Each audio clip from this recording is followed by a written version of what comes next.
anxiety has skyrocketed so much that each decade has actually added a new element to that anxiety since World War II.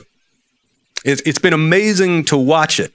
And there's a number of historians who are beginning to see, because what happened in World War II, when you had 60 to 80 million people die in a 4 to 5 year period, then what happens right after that? Especially most of those people were young men. So what did we do right after that? What did we do in this country right after World War II?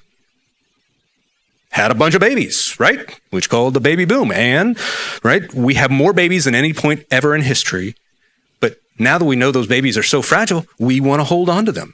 And so we get very, very protective of them. And we shower them. And now you combine that in the 50s with more prosperity and more ingenuity and innovation. And now our lives are so much easier. And now it's all focused on the kids.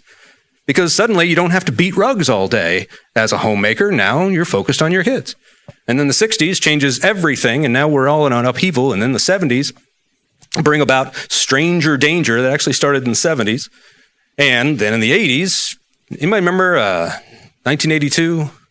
What happened with all the few kids died?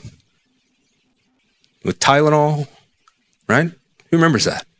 And now, what's in your cabinet can scare you. And we're hearing that on the news all the time.